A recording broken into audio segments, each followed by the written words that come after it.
So that's what I'm saying. The text is like an object. It's gonna change perspective based on where you're standing. I don't know. Hello? Can you hear me? Can you hear me? I missed you, baby sweet. It was a day. It was a day. Please tell me you're seeing this too. From Seattle, we're Drinking the Movies. I'm Taylor Baker. And I'm Michael Clausen. The month is November. We're drinking a Märzen. And we just watched a lot of Scorsese. We sure did. We have a full Scorsese slate today. But first, as always, we will dive into first impressions. Unless you'd like to tell the folks which Scorsese movies we're watching. Yeah, I could do that, I suppose. We're going to start with After Hours. Then we're going to go into Bringing Out the Dead, which was adapted by Paul Schrader. And then we're going to do The Irishman. Let's dive in. Which first impressions would you like to start with? Let's do the Safdie brothers' Uncut Gems. Let's do it. Is it too late? I'm done. It means nothing. It meant nothing. Please. Give me another shot. You like to win, right? This is no different than that. Black June power, nigga. This is my fucking way. You think I'm stupid, Howard? You and your whole fucking family. I heard you resurface your fucking swimming pool. You know how that makes me feel? Never You think your life is more important than my life? I don't know who said that. Alright, we just watched the trailer for the Safdie brothers' latest Uncut Gems starring Adam Sandler, among others. What do you think? Yes. Yes, I do think. I think I'm going to like this more than Good Time. I've long been a proponent of Adam Sandler's qualities as a performer, not just a comedic writer and director. You know, his movies certainly have taken a nosedive and maybe aren't something that I am thrilled by watching, but I've always thought that his maniacal output is actually indicative of like a real artist, and especially when he can create some of these characters just for a film that are some of the most memorable characters. Even though a lot of them happened in his youth, I still think that Zohan is one of the most memorable comedic characters. Really? Oh yeah, for sure.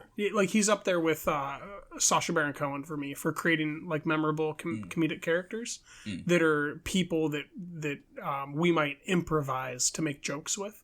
I might lean more towards an Andy Samberg myself, but I do think that his work in that space is underappreciated and maybe underrecognized. So yeah, this is a team up that I'm thrilled by. He looks as if he's trying to look like a softie. How about you? He does kind of look like he might be the third brother, right? That we never knew about or something like that. Yeah, I have not kept up with Adam Sandler's comedic output of the last 5 years. But as you and listeners of the show would probably know, I loved Good Time. I loved Heaven Knows What. I am a big proponent of the Safdie brothers. Very possible they'll be my my rising stars when we do our year-end list. I think they might have already risen a little bit too much, but okay. Oh, but I think they have a long career ahead of them. I mean, I think in the grand scheme of things, somebody who's 2-3 movies in is just getting going. Yeah. And I think they've very much breathed new life into the crime film for me. The breakneck pace, just that unbridled energy, it just feels more alive to me than so many movies do. I have to just try and not think about this movie too much to not get too excited. You want me to scare you a little bit? What's that? You know who they actually remind me of is early Coen brothers. I do not see that. Say more. They have a very clear tone that bleeds through.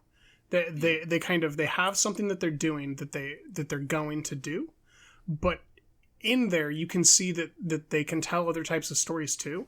Like, I know that they can tell a different story than the crime story on the street, but that seems like where they're most comfortable. Like, I could absolutely see them follow this up with a slapstick Raising Arizona style comedy, or go really hard into something serious and more, labored, like the adaptation of that book that they did with Brolin. God, what's that book called? I just read it earlier this year.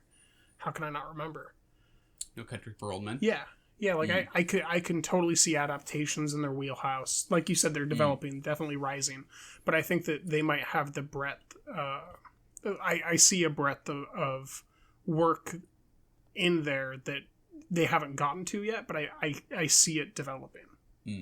I certainly hope they continue to do more original screenplays. I prefer that to adaptations myself. Yeah, maybe it's just the sense of pace that I get from something like Good Time relative to the Coens, which I think more about tension, kind of a slow build and tension, whereas this is go, go, go, such a breakneck kind of pace. Yeah, I mean, the timing's different, but somehow underneath the idea isn't, right? There's a crime being committed, and there's, an adjustment that the characters have to make to that crime, whether it's Fargo or Blood Simple or what's that one that we watched?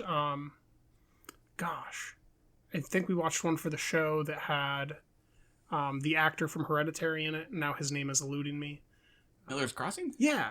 I have not seen Miller's Crossing. Oh, okay. Unfortunately. I thought we watched that for the show. Maybe I watched that because Film Spotting covered it. Got it.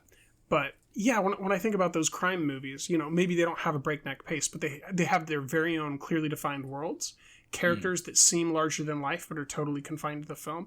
Like there's just some patterns that for me is like there's strong storytellers happening here. It just sounds like good storytelling. Yeah. But I mean, like, that's good. That's just a good movie. Maybe, but I think there's very few brothers that do it consistently over time. And I think that's where I see the comp, because I can't tell which brother's directing with the Coens. And for me, that's true of the Softies. Maybe it's very obvious, but I don't know how to see it. Yeah. Well, Christmas Day release, so it'll be a Christmas present Merry to look Christmas forward to us. On to Midnight Family. ¡Súbanse, súbanse, súbanse! Mira, ahí va el güey, va el güey. Aguas, aguas, aguas. ¡Voy! ¡Ponte, guante! Ahí vamos bien. ¡Ya me chingaron! ¡Sí le ganamos! ¡Sí le ganamos! All right, Michael, that was the trailer for Midnight Family. What do you think? I would say it looks pretty thrilling for a documentary, but it might just look pretty thrilling for any kind of movie. I think it looks pretty interesting. I think it's probably been on my radar since Sundance, maybe way back when I just somehow picked up that it had won an award. But I have gone this far without knowing that much about it. I think it looks pretty interesting. What about you? Extremely intrigued. Very interesting. Like the look of it, like the interrogation, like the subtext of the conversations happening in the trailer. It's essentially investigating what it's like to have the people that are supposed to save lives have to work in capitalism and in poor capitalism where there's no incentive for them to perform their job. So they're providing a service without payment. And then the system is demanding they pay to be able to provide the service. I find that very, very interesting. So I'm extremely intrigued by this, much more than I expected to be. Yeah, hopefully we'll get to it. For local listeners, it's at Northwest Film Forum in January, so it's coming around the corner. Good to know. We're diving into Martin Scorsese this week. You may have heard of him. He's known for his gangster films, but has made all kinds of great films. Primarily known for gangster films, but really his output, the least of them are gangster films. So it is interesting that one genre is his peak genre. What's your favorite gangster film from him? Probably the one we're going to get to later this episode. Really? I think so. Among Goodfellas, Mean Streets, The Departed, Casino, Gangs of New York. Obviously, there is. I haven't seen Gangs of New York. There is obviously some recency bias at play here, but for reasons we will most definitely get to, I think Irishman would probably be towards the top. What about you? I think that I'd go with Gangs of New York. It's been a long time since I've seen it, but if it wasn't that, it would absolutely be The Departed. I think Irishman is kind of back down with the other of that era gangster films for me, which I'm just not as interested in. I grew up with Casino, love Casino, but Casino next to Departed, I'm picking The Departed every time. And then Gangs of New York there's just some mystique about that historical gangster film and how special watching John C. Reilly and Daniel Day-Lewis and Leonardo DiCaprio and Cameron Diaz bring to life this most deadly of corners in, 1890s New York or whenever, was it 1790s or 1890s? I honestly don't know. Yeah, I couldn't tell you. But, yeah. But we're starting with some exceptions to the rule, perhaps. When people think of Scorsese's filmography, we're starting with 1985's After Hours. And what? So now she's the one in the Mr. Softy ice cream truck who's trying to kill me. They're all trying to kill me. I mean, I just wanted to leave. You know, my apartment, maybe meet a nice girl. And now I've got to die for it, you know? What do you want from me? What have I done? I'm just a word processor, damn it. Is that all there is? After Hours, when anything can happen, and usually does. Is that unbelievable or what? I thought this movie absolutely ruled. Where do you stand on it? I didn't go so far as you went to say that it drooled. But no, I think this one rules. Bringing Out the Dead, which we will get to, drools. I definitely... Which is a little strong, but... lean other than that. I think that the reason the movie's good is because the movie's good, and Scorsese as a director makes it good, and that the Pretty writing isn't there. And the what? I don't think the writing's there for this film, whereas I think Bringing Out the Dead, the writing is there. And that's maybe the major difference for me. But I really liked this movie. I liked its moments. I liked the way that the city block came to life, the surrealism, the underwater feeling of surrealism specifically, where you don't quite know if reality is real or not, and what the hell is happening, and why the 1960s gal with the what's that called, the beehive haircut is doing what she's doing. The paper mache ending I thought was just fantastic. It absolutely crescendoed the film and raised it a full half star for me. Yeah. But yeah, let's start with the writing then. Did you think it was well written? I can tell you I greatly enjoyed it. So yeah, I think so. Okay. I wouldn't criticize the writing. Okay. For me, there wasn't so much anything there as the performers adding in the silent moments, particularly Griffin Dunn's face, kind of just communicating stuff that I didn't pick up on in just the dialogue line. Now, sometimes that's a sign of really good screenwriting, but when I dug into this screenwriter's credits, this one and done, basically. And we're about to get to another one where the novelist that Paul Schrader adapted Bringing Out the Dead from was also essentially a one and done. He had a follow-up novel in 2003 that did not perform nearly as well, and I think there might be something interesting there to how Scorsese can take, maybe you'll disagree, but I think Scorsese can take middle-of-the-road, very interesting writing and turn it into an incredible film. Because I do think After Hours is incredible. It's transformative. It takes the viewer on a journey with a character.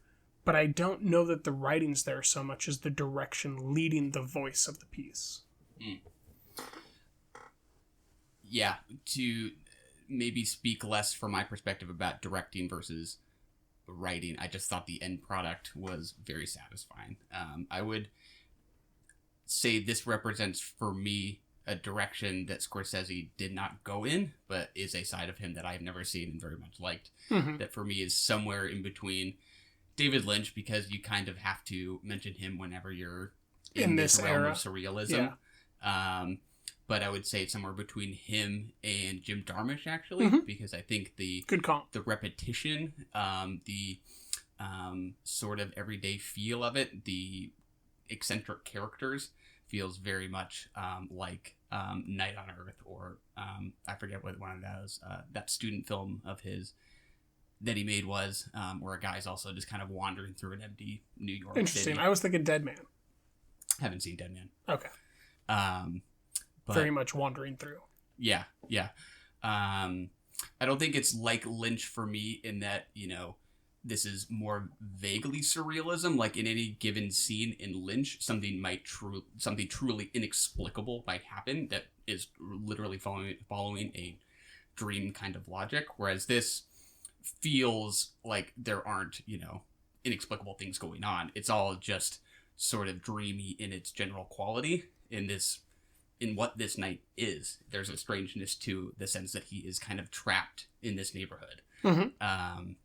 And I think there's humor to it, and I think it taps into kind of the loneliness of people who are looking for someone else to talk to. I think that's one of those things that we keep getting that is repeated are people saying that they just want to talk. That's what the girl he goes on a date with says when he goes to make a move is, can we just talk for a little while longer? He ends up saying that to the lady with the beehive club, hairdo and the lady with the hairdo. I think it's just about more mood and atmosphere in that kind of dreamy but funny quality that, you know, to call it direction versus writing, I can always kind of speak to the end product. Yeah.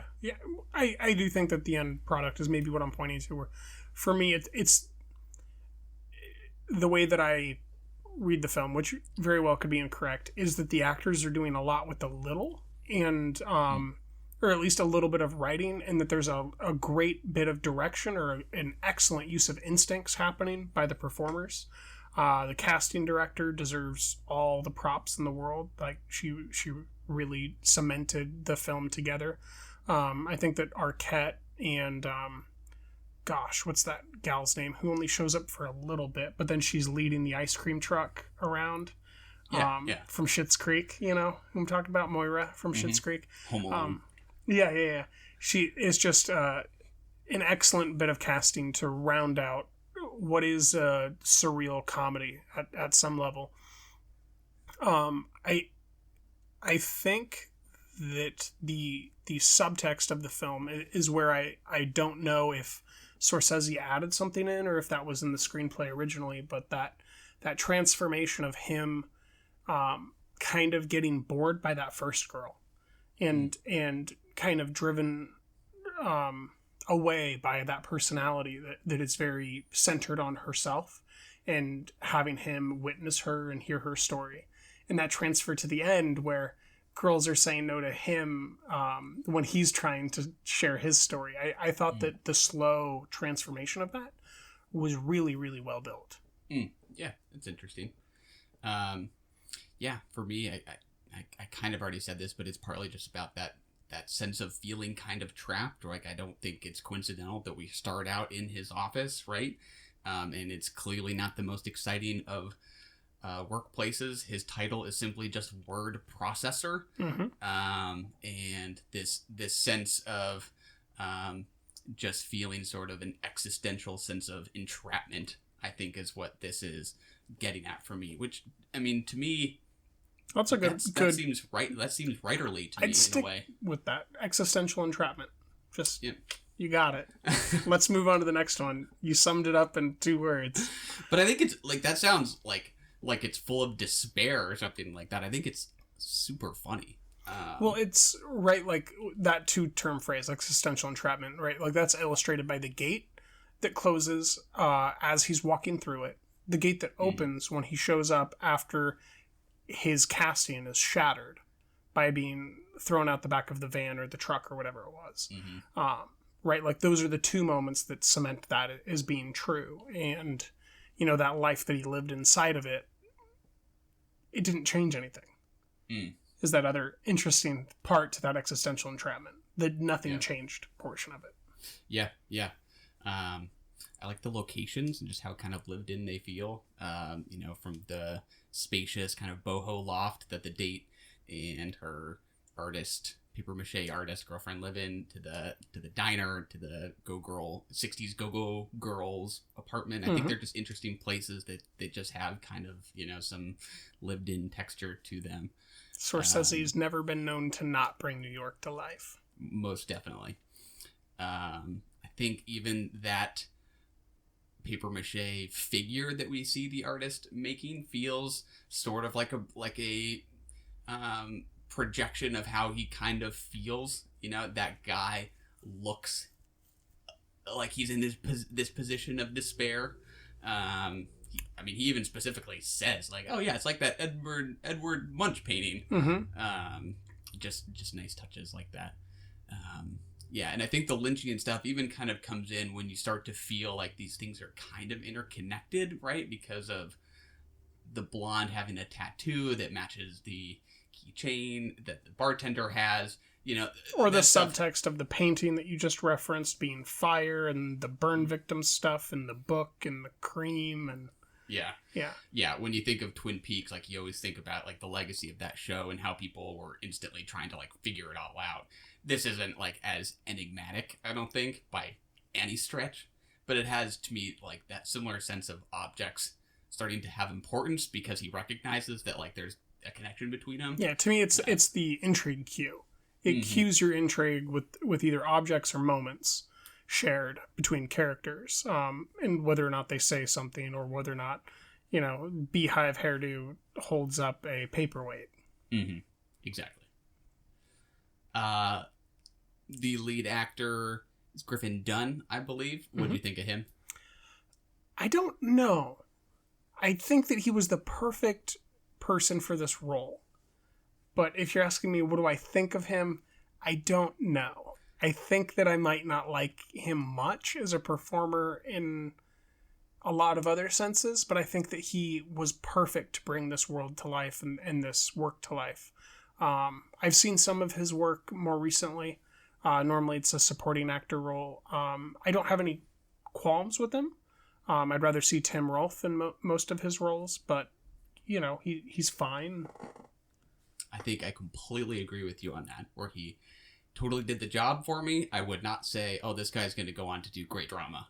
No. He just fills the shoes as needed, and is very funny. But, not the kind of performance where I thought to myself, wow, I cannot wait to see what he does next. It's more about how he kind of just fits into the environment. To me, that's part of that Scorsese thing, where it's he weirdly enough doesn't need a great lead to make a great movie. Mm-hmm. And sometimes it's the normal actors that he can get the most out of, which arguably would be like a Joe Pesci, whose acting career outside of Scorsese and My Cousin Vinny is one of the most derogatorily spoken about acting careers that I can remember out of the 90s. I don't remember I don't know if you remember some of his other work that happened in the 90s, but there's a reason why he chose to retire. It was because he couldn't replicate his immense success. As far as from what I've tracked, his public statements might be otherwise, but if you kind of just look at the big plots on the graph, it seems pretty obvious. Yeah. I was about to start going off on Pesci, but I'll restrain myself. We'll save it. Yeah. Tempting. So tempting. It's so tempting. So good. I guess this is the lead up to, and also referencing Joe Pesci. Scorsese might have some of the best defined worlds through supporting actors that I can think of. When I think of a Nolan movie, he doesn't really define his world through the supporting actors interacting with the lead actor so much as Nolan just creates a world and then actors are in it. Normally we experience that world through the lead. Spielberg doesn't rely on his supporting actors to build a world. He just kind of, has a world and there's some great acting happening in it. Paul Thomas Anderson, I would put in Scorsese's league, where somehow the world, maybe the Safdie brothers too, maybe the Coen brothers, this world is defined by these side characters, these supporting actors in this world. Without Catherine O'Hara, there's her name. Without Catherine O'Hara, it's not the same world. You don't get to that same version of this reality. And Bringing Out the Dead, without Ving Rhames, you don't get the same world. And I think that's very, very interesting to put that together and think, like, can you think of a movie that he made that wasn't defined by supporting actors? Silence, Liam Neeson's supporting actor. He might be the page of it, but it's Andrew Garfield that is the meat of that film. The Departed, those side characters are everything. Yeah. I can't think of something without those side characters, even the Bob Dylan documentary. Yeah, exactly. That's very much about a rowdy crew, for sure.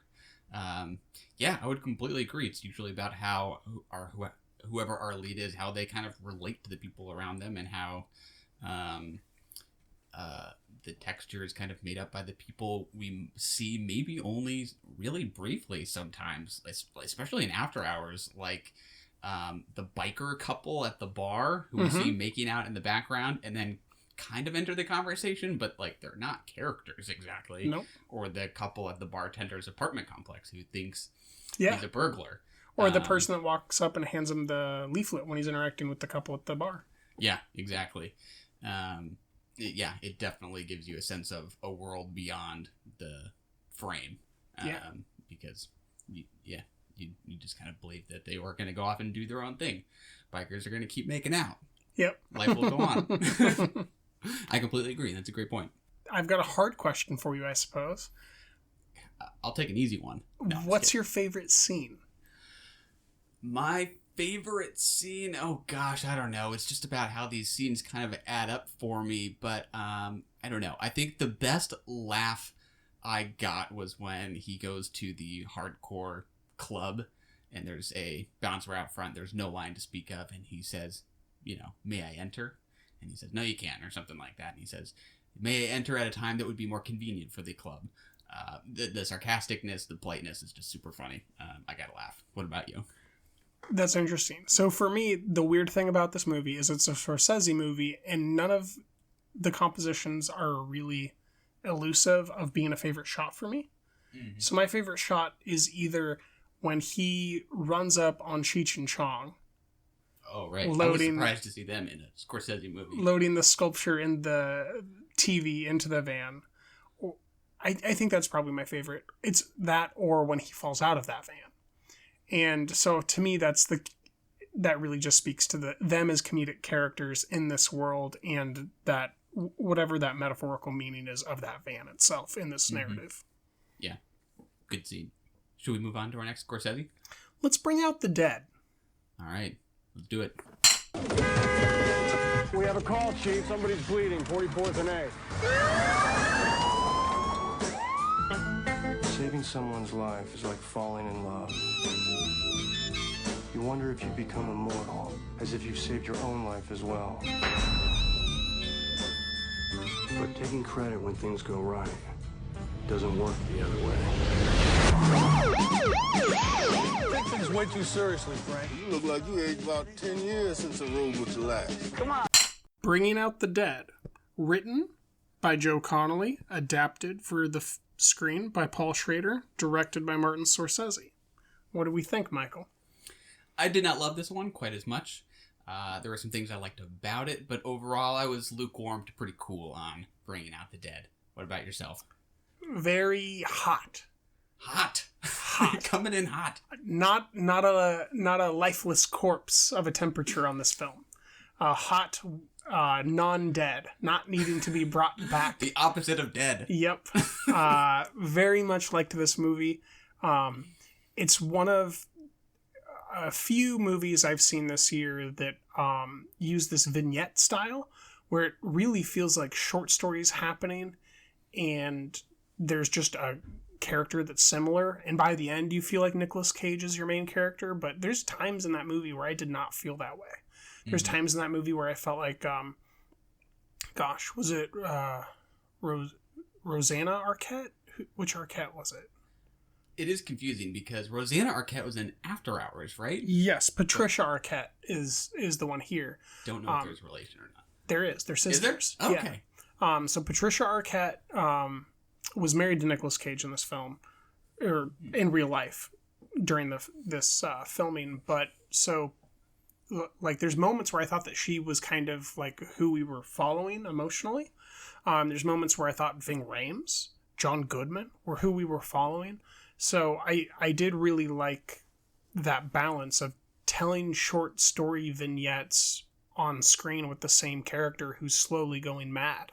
And how better to allow us to experience this guy going mad than to shift perspective away from him constantly. And then we realize that we're back with him when we start seeing these dead people walking around. And, you know, this was made before we knew about PTSD.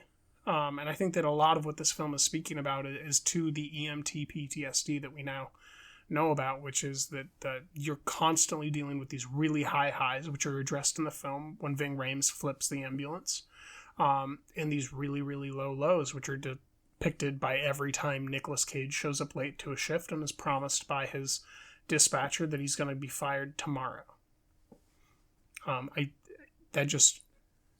This was a full-bodied world to me, and I really, really, really liked the direction of it. Yes, I don't know about you, but this does not encourage me to become a paramedic in New York City anytime soon. Nope.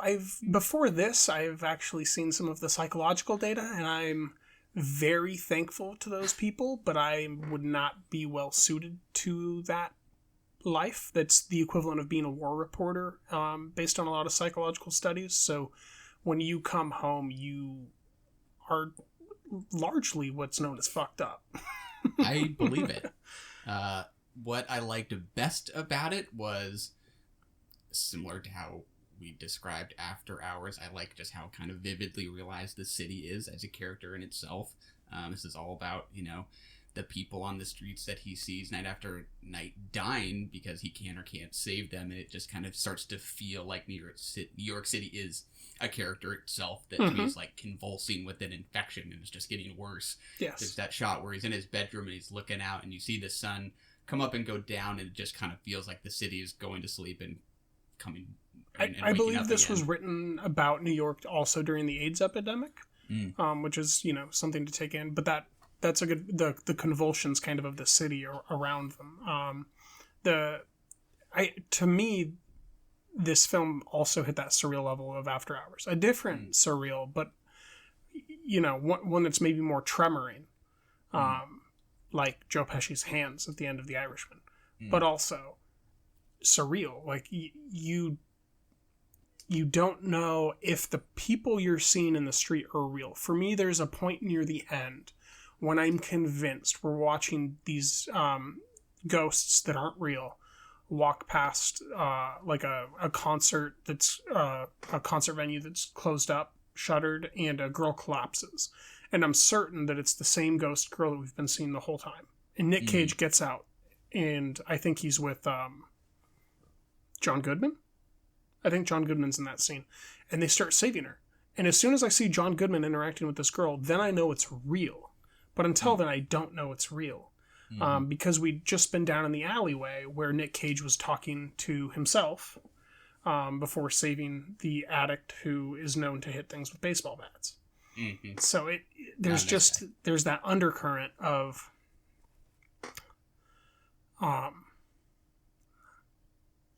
it's surrealism, but it's surrealism through faith. You know, they address it a few times, the idea of becoming God because you're saving these people. And then the low lows. And I think that there is, you know, a savior component to this film, which is just very, very interesting to me. Yeah. I do find the content pretty interesting, and I have been thinking about it more than I expected to, I guess, based on how I kind of responded during the actual viewing, which I think maybe for me just had to maybe do with tone. That's maybe why I didn't respond to it as well as I would have liked to. You know, one thing we get is a lot of those, you know, pop songs that are playing throughout. We get that in a lot of Scorsese movies that are, you know, upbeat relative to what we're watching. And I think for me that kind of represented the growing, like, what Nicolas Cage, what his character sees as maybe some growing indifference to all this pain and suffering, due to a sheer kind of exasperation by people like the doctors who just feel ill-equipped to actually deal with it, right? There's a sense of, like, just becoming overwhelmed by it that people have, like, started to almost shrug. Like, that's something that's maybe what the tone was doing, but something about this being in part supernatural. I just kind of would have maybe gone for a gloomier tone. As it is, it felt a little like wacky at certain points. Like the ghosts, I didn't love the ghost scene quite as much. I like it more as an idea than how I experienced it. Like all of them, a little hokey or something. Particularly when they're coming out of the ground during that one particular sequence. Interesting. Yeah, that didn't. I didn't get hit by the weirdness of that. To me, that was just the manifestation of watching Nick Cage go crazy for 2 hours, essentially. What about the undercurrent of the film, which we haven't addressed at all, which is his relationship with Patricia Arquette is built on him bringing back someone he did not want to bring back because of her. Because he was, hearing the ghost say no. And then he was looking at the daughter having an emotional breakdown saying, bring him back. And then that, for us watching the film, that is the instigator of him going crazy. And beginning this downward spiral of drinking a lot and losing his mind. Did that hit you at all? I don't know that I thought his relationship to that guy informed his relationship with Patricia Arquette's character in a super meaningful way for me, or at least as much as it sounds like it maybe did for you. But I do... Oh, no, sorry. Maybe I said that wrong. As far as him. No, I mean, yeah, it's the subtext of the relationship they have. To me, that relationship doesn't matter. It's just a thing that exists because... I agree. Yeah. It's a victim. It's one of many victims, family members who he saved. And maybe she's pretty and he likes her, but that's secondary to him going crazy from doing something for someone who's alive with someone who's dead. Yeah. I mean, I do kind of like this idea maybe that he is having this kind of psycho-spiritual crisis because he is suddenly so obsessed with the lives he can't save that what this experience with one particular guy means for him is learning to let go, that maybe sometimes he will not be able to save them. And that's sort of represented by this one experience with this one guy.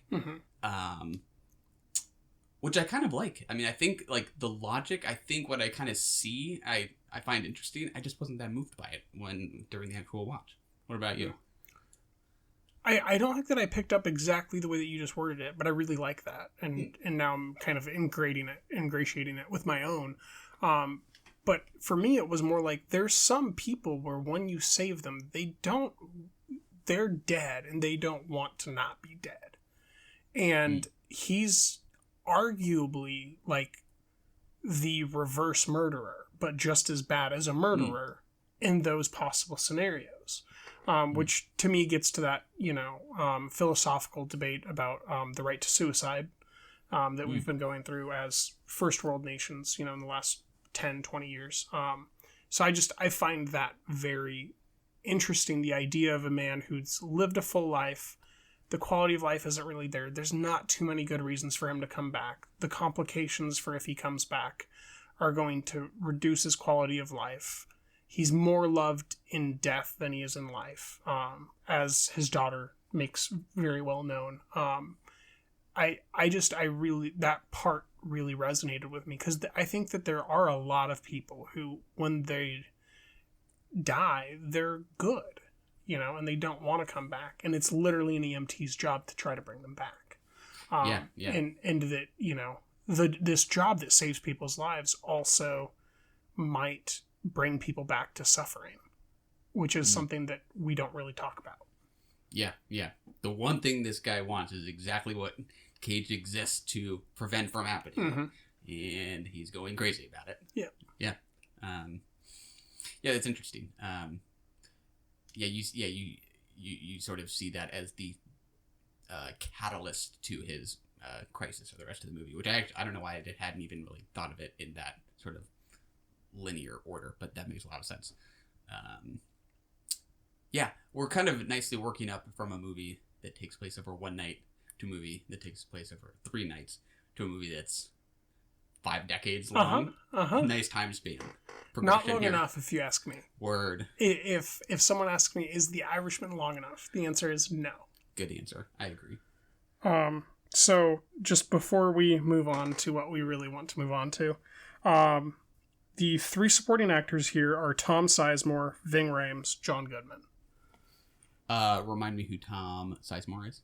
The one who goes crazy and starts hitting his ambulance and wants him to push the guy over that has the baseball bat. You know exactly who I'm talking about. Oh, yeah. Though that is some of the best use of supporting actors to fill out a man's character, right? Because without them, we don't really know who Nick Cage is. It's the way that Nick Cage doesn't respond to them, because he barely responds, right? Mm-hmm. That brings out the fact that he's going crazy and is liquored up. Because without those special interactions, they don't happen.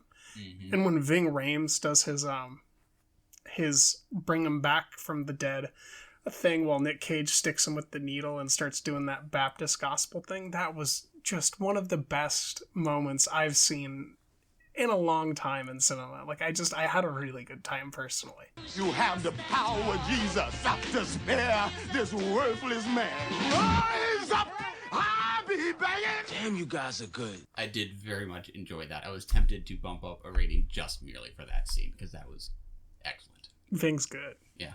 Yeah, it is different from, like, Travis Bickle and Taxi Driver, who's, driving around in New York City alone. Mm-hmm. And how here we kind of learn more about a character through contrast with his partners. Yes.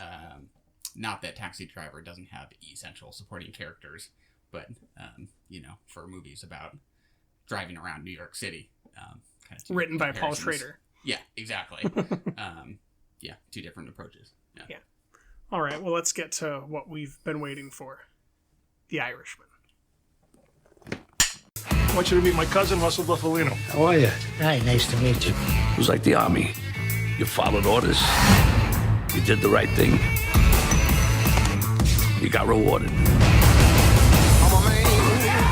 A friend of ours is having a little trouble. Friend at the top. Back then, there was nobody in this country who didn't know who Jimmy Hoffa was. You got a gun! Get the gun out of his hand! You always charge a guy with a gun.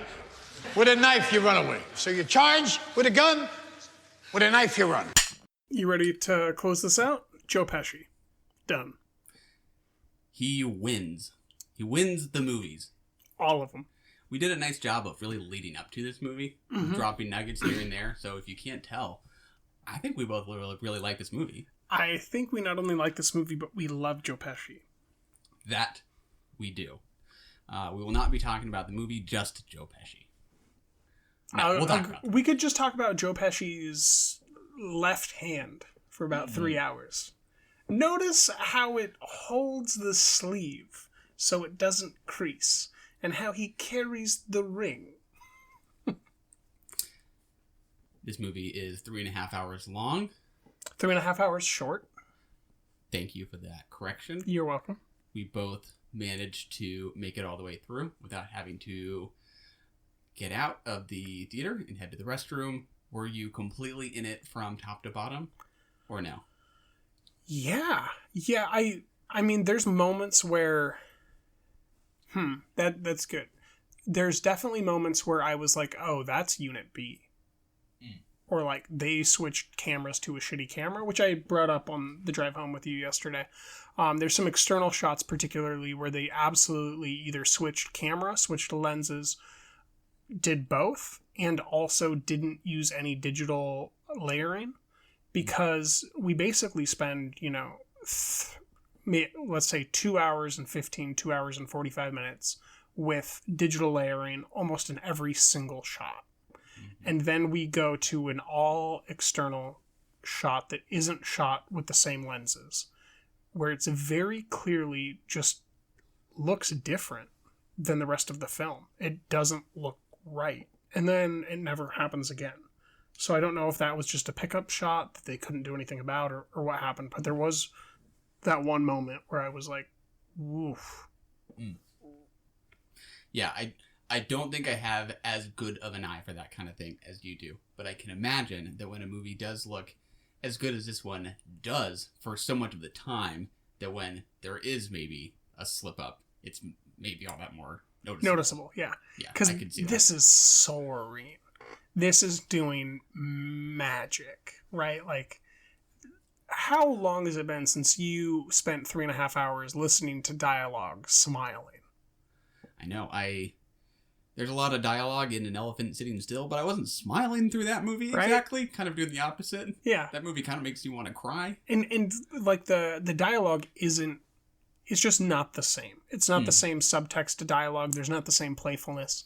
There's not Harvey Keitel in the background almost never saying a word silent to the point where you forget he was even one of the main characters of the movie. Mm-hmm. Yeah. I agree, and it's pretty riveting dialogue for the most part. I would confess that like there are plenty of like nuances to the mechanics of all the wheeling and dealing that I didn't like necessarily follow, and I was totally fine with that. Like you get the gist of things, or I did at least. And the envelopes being passed, yeah. Yeah. That's what you're making reference to? Well, that and just, I don't know, when there are a dozen Italian names and the mobs and becoming more intermingled with politics and business, there's just a lot going on in 3.5 hours. Like the Teamsters I would Union fail if I tried to recap the plot in detail right now. I could not do that, so I don't think we should do that. I can recap the plot. A guy who drives a truck and has pieces of cow, then steals those pieces of cow and gives them to another character who I believe is called Razor's Edge.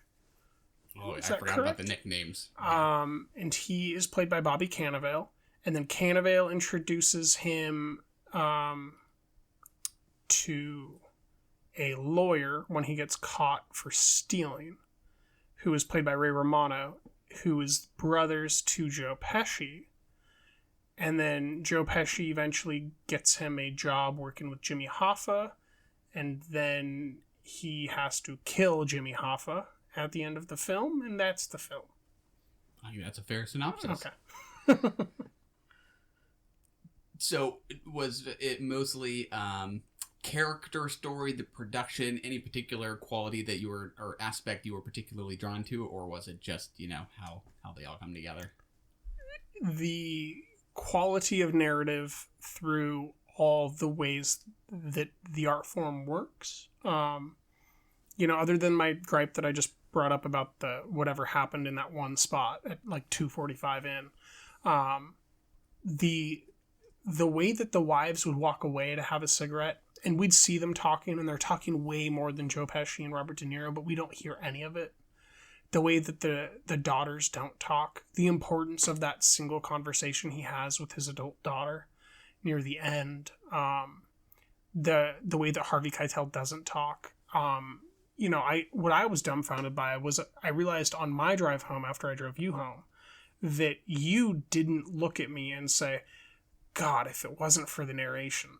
For the first time. That's like the first time we've watched a movie with narration that you didn't complain about. It's true. I did not mind it at all. I thought it was pretty effective for me here. So there's definitely no logic to my like or dislike of voiceover narration. That's for sure. I think there is, because this is a great movie. Well, it's kind of funny. I have been trying to reconsider Ad Astra, not to change the subject here, but just for a brief detour. I think I'm just so used to voiceover in certain kinds of movies, like noir, like crime films, that when I get it in something like sci-fi, I think it's maybe just a little jarring. I think that was maybe it. It was just partly expectations, that I expected something so cerebral, so kind of like Tarkovsky-like, that the narration was so explicit that it just caught me off guard.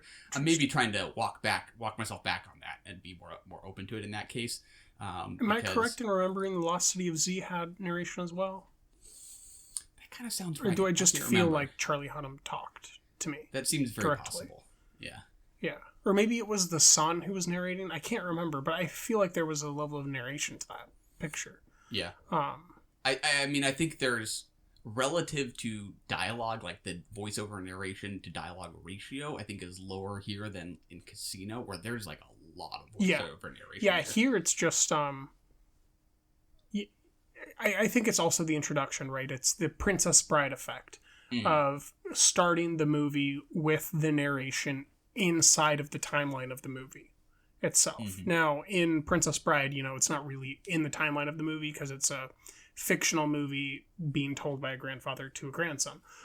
But the nature of it being in the film is still there. There is a device being directly that we addressed. Recognize. Yeah, that helps. That cemented it. We've done enough dancing. Joe Pesci. Excellent. Joe Pesci. He really is. Something else. Pesci. This is... I can't think of another supporting role since, you can call me a film bro all you want, but, this is my favorite, personally, since Heath Ledger. Oh, I like that. I've been thinking about it all morning, and I'm just like, when was the last time a supporting actor just took me this much? And it's because of the quietness and the brutalness of who Joe Pesci has to be. And then it's also by remembering that he can't get out. He's stuck too in that term that I've forgotten now, your 2-word term from After Hours. Oh, existential entrapment. Yes, that is exactly applicable to him though, right? Because I imagine in his old age he must have some regrets, some preferred alterations to his way of living, but there's nothing he can do. He is in too deep. Yeah.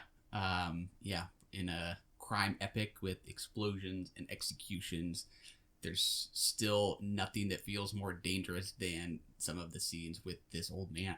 This relatively small, wrinkly old man. Having who's quiet conversations. Yeah, his gaze can be as piercing as anything else. And it just is so well balanced with him wanting that affection from the kids, which is also very funny. But also really sad. I think how the kids are integrated here is just fascinating because I didn't feel like we ever really see things from the perspective of the kids, but we definitely see them watching and looking and gazing at the mobsters, and you intuit what they're thinking. Which to me is awesome because what's the title of the movie? The Irishman. So we're seeing them living their lives from his perspective. And he's clueless. Now you and I, we get to sit there and stare and wonder. So we're not clueless. We don't have to go think about blowing up that laundromat joint over in, where was that? Delaware. That he does at 2 a.m. So there's, it's a special movie. Yeah. Kind of running on that idea of perspective, especially because of how long it is. After a certain point, I just feel like I'm so kind of enmeshed with the mob that it's not that I became desensitized to the violence, but there's to some extent you just start to understand how ordinary it is for them, how typical and just non-feeling it. They do it with it's just instinctual. And those moments when you do suddenly see the kids watching, we suddenly kind of get that third-party perspective. The grocer. It's easy to, yeah. Is our introduction to that? I think that's where the runtime really comes into play, is in getting us so intimately in with the mob that it's then all the more startling when we see these kids watching and being so terrified that they don't want to approach their dad because they don't know what he'll do to their teacher who, gave them a bad grade or something like that. I think that's just really effective stuff. Yeah, I think that there's also a duality in play between Pacino's Hoffa and Pesci's. Gosh, I don't actually know his character's name. Is it Buffalini? Buffalini, yeah, because he's Ray Romano's brother, and it's the Buffalini brothers, yeah. So there's something happening where, because Joe Pesci actually has all the power, which is best illustrated by him making De Niro go kill Hoffa, who was not only his employer but his friend. Against his will, he goes and with his willpower, murders Hoffa. And it's not because Pesci says he has to. It's because Pesci says some noises about this is the work that needs to be done, and then he gets on a plane and goes and does it. Mm-hmm. Whereas Hoffa is this big, blustery character, and in the end, he had no power. Mm-hmm. And that just makes Pesci more formidable, more interesting. And it makes, for De Niro's character to be more in the middle. It really does feel like, in retrospect, watching a working man's cartoon with an angel and a devil on each shoulder. Mm-hmm. And, Pesci seems like he's dressed up as an angel, but as the devil. And Hoffa seems like he's dressed up as the devil, but as an angel at some level. Yeah. Yeah, I kind of suspect it's going to stick with me in a pretty big way, partly just because I don't know that I have really figured these guys out in a lot of ways. Like, I said, like, we kind of become used to the violence in a way. It just we start to understand how it's ordinary for them. But it is troubling, right? This is very violent. We're seeing these guys. But that's the thing. Things. I agree with you. It's not troubling. That's the weird thing about the way that it's depicted. It's not depicted with gravitas, I guess. Mm-hmm. Like, there is no lingering on the sadness of the dead face. There's just a dead face. Yeah, which is how they see it. Which feels right. And it's so weird in the cinematic language to see that. Yeah. It's partly about how when Frank De Niro's character goes to kill Hoffa, or is at that party just after getting the remark from Pesci's character that we might need to off this guy, he clearly doesn't want to do it. There's clearly hesitation. He clearly wants Hoffa to change his behavior. And then at the end, that conversation with the priest, where the priest is wanting him to express some kind of regret, some kind of remorse, and he says he doesn't have any. And I really kind of believed him when he said that. I don't know that I have figured out just who this guy is exactly. Not who he is, but how exactly he is sort of processing and internalizing like what he has done, because given his hesitation, I would have expected him to express some regret. And that he doesn't, I think is kind of fascinating. Like, it makes him a more troubling character for me, for sure. Interesting. But, I don't know quite what to do with him yet. What do you find him, to what extent do you find him sympathetic versus not so much? He doesn't become more troubling for me. The exposition is a troubling exposition. He's a thief. He's a murderer. But he's also a man who fought in the World War. For lots of combat days, we get a flashback to him shooting Italians into a grave after they dig the grave. And then he's going to work for the Italians to kill more Italians. There's just...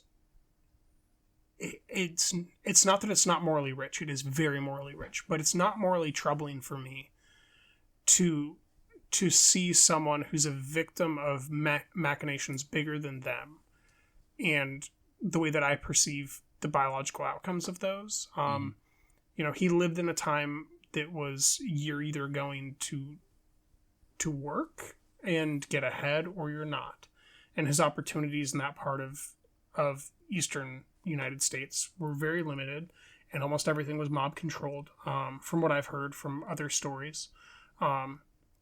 So you were either going to work and pay the mob, or you were going to be the mob. And either way, you were probably going to be exposed to death. And he had already been paid to be a death dealer.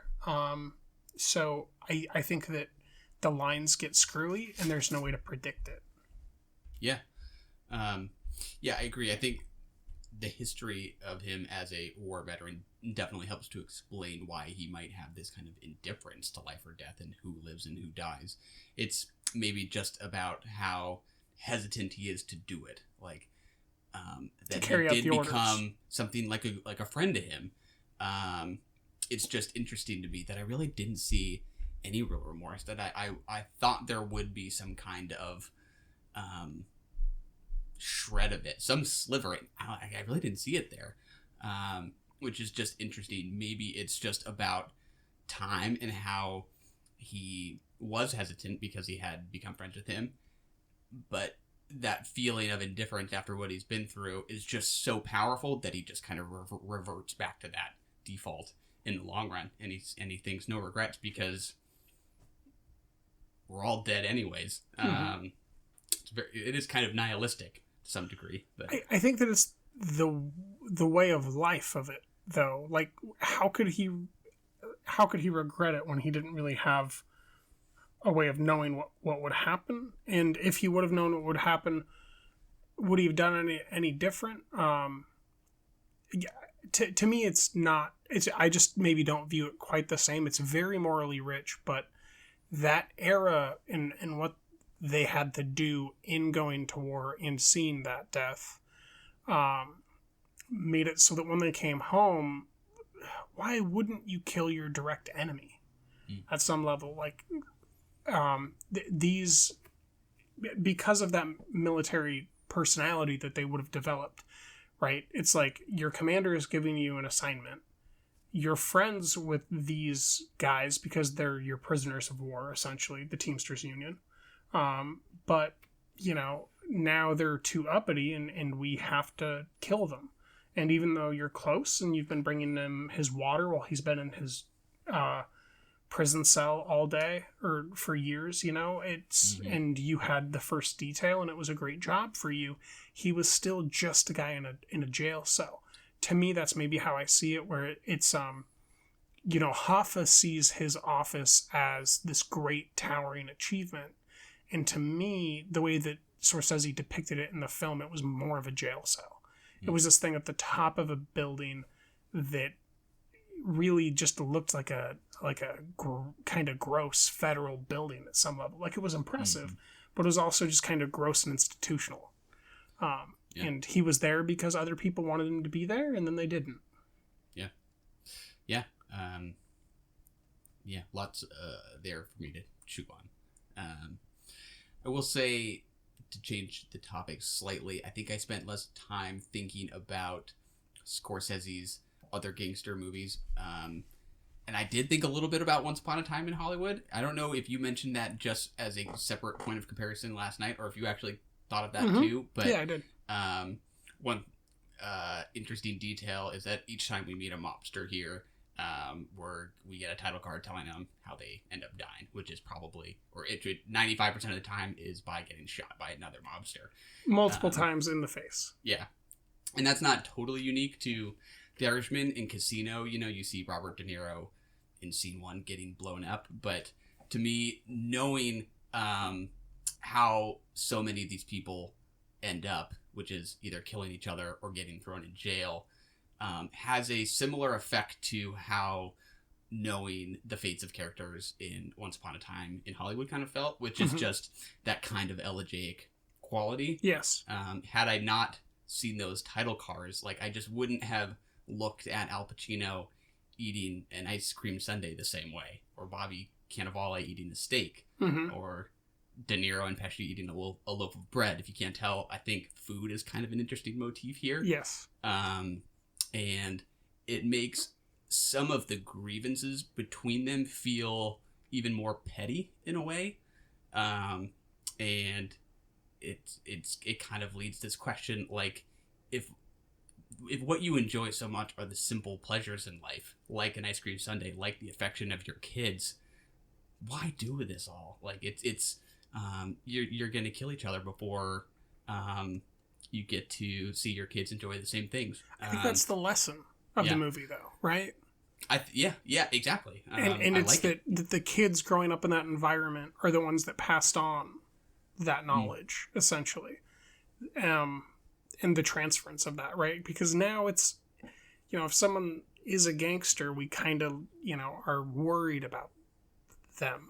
It's not a term of endearment. It's a term of, well, number one, don't associate with them. And number two, try not to know them at all. Yeah. Whereas then it was try to make them your best friend. Yeah, exactly. How else are you going to get money? How else are you going to guarantee that your jewelry business in the neighborhood continues to prosper. You know, maybe you got to hit your kid and tell him that he needs to sell jewelry differently and deal with customers better. But yeah. And to caveat, like, I wouldn't necessarily liken these guys to someone like Sharon Tate, obviously, who is just an innocent, right? It's more complicated here because these guys are doing some terrible things. And I think it still leaves you feeling somehow kind of elegiac, and I think that becomes a little inextricable from the age of the actors and just the baggage they bring, you know, that it kind of feels like a curtain call, even though I don't think Scorsese's done by any means. No, but it's definitely, I would go so far as to say it's definitely a curtain call on this run.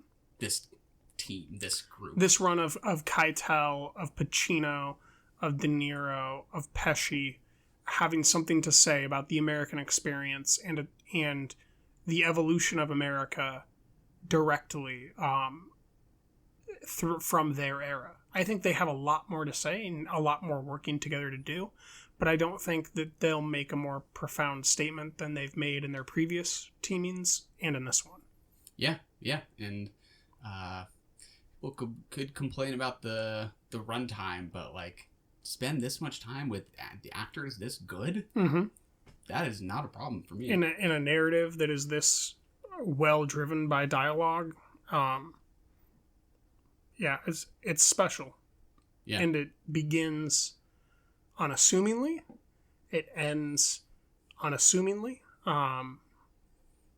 It's a deeper work on the natural death of life and whether or not what we did, you know, even in those terms matters.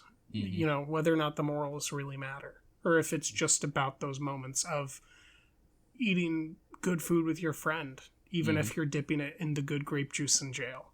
Yeah, exactly. And you can't have the wine, it's the next best thing. He needs a small piece because he doesn't have teeth anymore.